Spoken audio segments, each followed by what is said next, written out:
Cinderella story.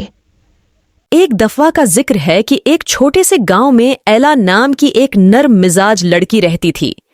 ہر روز مشکلات کا سامنا کرنے کے باوجود ایلا کا دل گرم جوشی اور شفقت سے بھرا ہوا تھا۔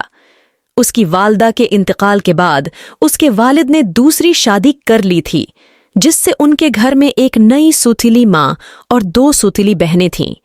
ایلا کی سوتیلی ماں اور سوتیلی بہنیں اتنی مہربان نہیں تھیں جتنی وہ تھیں۔ وہ خود غرض، بیکار اور صرف اپنے بارے میں فکر مند تھے۔ انہوں نے ایلا کو گھر کے تمام کام کرنے پر مجبور کر دیا، جبکہ وہ اپنے بہترین لباس میں ملبوس گھر کے ارد گرد رہتے تھے۔ ایک دن گاؤں میں خبر پہنچی کہ محل میں ایک عظیم الشان شاہی تقریب ہونی ہے۔ پورا گاؤں جوش و خروش سے گونج اٹھا اور ایلا کی سوتیلی بہنیں بھی اسے ساتھ نہیں لے جانا چاہتی تھیں۔ انہوں نے اپنے کپڑے تیار کرنے اور اپنے ڈانس کی تیاری کرنے میں ہفتوں گزارے، لیکن ان کا ایلا کو اپنے ساتھ لے جانے کا کوئی ارادہ نہیں تھا۔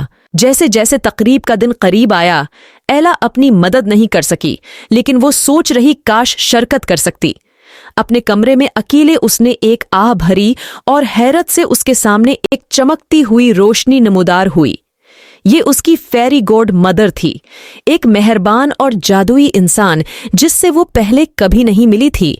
اپنی چھڑی کی لہر کے ساتھ پری نے ایلا کے پرانے کپڑوں کو ایک خوبصورت گاؤن میں تبدیل کر دیا جو ایک شہزادی کے لیے موزوں تھا، اور ایک کدو کو ایک شاندار گاڑی میں تبدیل کر دیا۔ ایلا کے پھٹے ہوئے جوتے شیشے کے خوبصورت چپل بن گئے جو چاندنی کی طرح چمکتے تھے۔ پری نے ایلا کو خبردار کیا کہ یہ جادو صرف آدھی رات تک چلے گا۔ ایلا نے اس وقت تک واپس آنے کا وعدہ کیا اور شاہی محل کے لیے روانہ ہو گئی۔ جیسے ہی وہ عظیم الشان روم میں داخل ہوئی، سب کی نظریں اس کی طرف اٹھ گئیں۔ وہ وہاں کی سب سے خوبصورت شخصیت تھی جس نے اس پر نظر ڈالتے ہی شہزادے کا دل نرم کر لیا۔ انہوں نے رات کو رقص کیا اور ایلا کو ایسا لگا جیسے وہ ایک خواب جی رہی ہے۔ لیکن جیسے ہی گھڑی آدھی رات کو بجنے لگی، ایلا کو اپنی پریوں کی گاڈ مدر سے کیا گیا وعدہ یاد آ گیا۔ وہ ایک شیشے کی چپل چھوڑ کر محل سے بھاگ گئی۔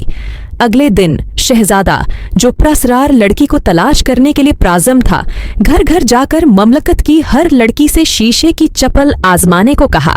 جب وہ ایلا کے گھر پہنچا تو اس کی سوتیلی بہنوں نے چپل میں پاؤں نچوڑنے کی شدت سے کوشش کی، لیکن ناکام رہے۔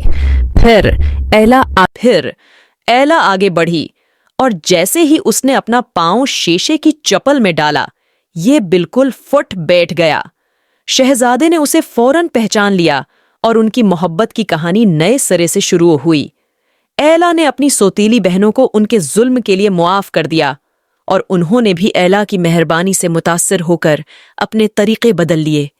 ایلا کے ساتھ شہزادہ ایک عقل مند اور انصاف پسند حکمران بن گیا، اور وہ خوشی سے زندگی بسر کرتے رہے، یہ ثابت کرتے ہوئے کہ حقیقی خوبصورتی اس کے اندر پائی جاتی ہے، اور یہ مہربانی سخت دلوں کو بھی بدل سکتی ہے۔